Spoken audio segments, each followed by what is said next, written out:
Hey guys, this is the project we're going to be working with, and it's a really just lovely sounding version of the song Roxanne by the Police. Oh no, what happened? It's got all kinds of problems.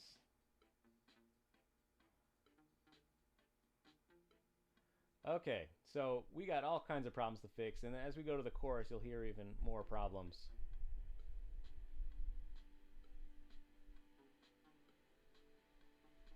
Okay, so if you get MIDI like this, don't despair because we can fix it. All right, so each of these tracks have different problems that we're going to address. So probably the easiest thing to do is to address it one instrument at a time and kind of figure out what the heck is going on. So I'm going to start with my drums and get the drums sounding a lot better. So I'm just going to solo this, and I need to uh, first of all, I'm going to change out of this instrument. Let's see what this sounds like.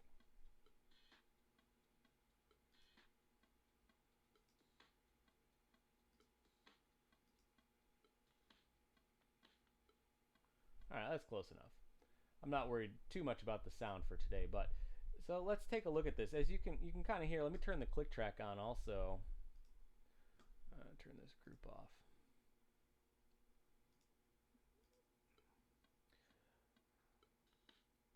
You can hear the notes are not lined up with the group at all.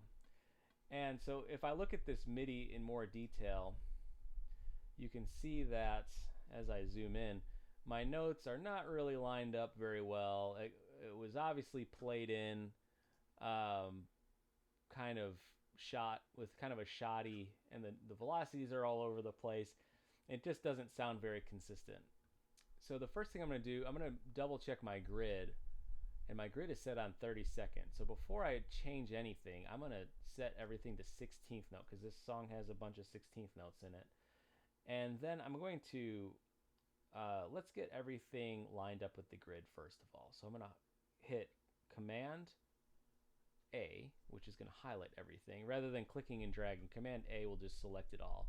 Then I'm going to right click, go select my quantize tool, and I'm going to, I could preserve the note duration, but I think I'm going to select note off. So it's going to make that everything a nice consistent length with however long I played it in. And I've got my grid set to 16th notes. And then I don't really want any swing. I'm going to make, to allow a little bit of feel, I'm going to set the strength to 90%. Yeah, 90%. We can also just write it in. And then I'm going to exclude it within 1%. And I'm not going to do any randomizing with this for now. And let's just hit apply. Oh, so that's looking a lot better, right? So if we listen to it again, let's see how much better it sounds.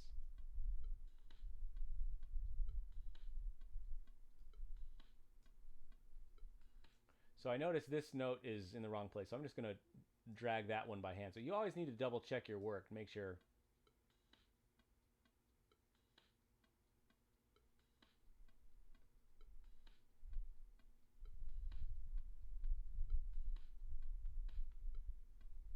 Okay, so much better. And by doing, I quantize the note off. If I were to change everything to be a 16th note, for example, my crash cymbal and stuff, which that velocity is really quiet. So I'm going to bring that up. Let's see if that sounds better. Okay, make that a little bit. All right, so let's continue checking. So again, that one is in the wrong place. And I don't mind the velocities here for the hi-hat, but I do want to change my velocity on my kick and snare. So I'm going to grab I'm going to zoom out, and I'm going to do that. and I'm going to set everything to 100. All right, and let's try that. And that will give it a much more consistent sound. And then I'm also going to take these here. I'm going to make those, I'm going to add 30 to those. Okay. So now my hi-hat has a little bit more expression, but my kick and snare have a much more consistent sound to them. I also want to change my duration. It kind of bothers me that my rhythms are kind of different lengths. I don't mind for the crash cymbals, but for everything else, I'd rather have it all be the same length.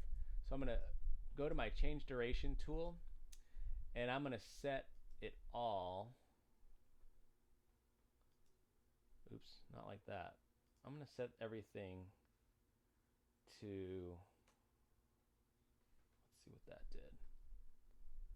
So by changing that to 1, it's just going to stretch everything to be the length to whenever the next note happens, and I don't really want that. What I'd rather do, I'm going to hit Apple Z, and I want to set all to, let's see what this does. There we go. So by going 250, that's going to basically make all of these 16th notes, because it's 250 would be a quarter of 1 beat, because it goes up to 1,000. So now it's visually a little bit better to work with, and then if I need to note, I don't have to worry about if I move notes overlapping or anything like that. And then another thing I could do if I'm worried about overlaps is remove overlaps, or I could go legato. So if I highlight everything and I add a gap of 20 ticks, it's just going to take a little bit of that off. I'm going to do this again. Let's see here.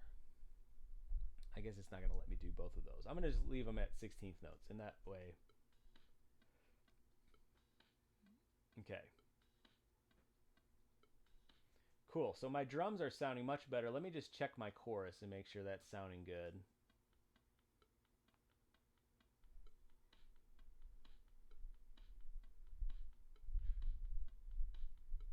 One thing, because it's that chorus, I'm going to change the hi-hat to be an open sound. So I'm just going to click and drag this. Let's see what this one sounds like. No, we'll go to that B flat there.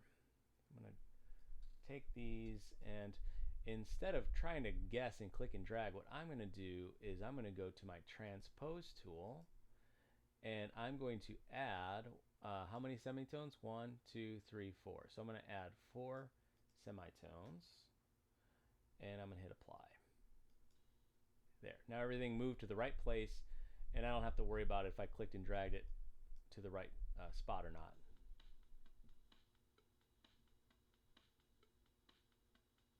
So we've made some huge improvements to our drums. I'm going to pause the video so that you guys can get caught up with that, and then we will go to the next one.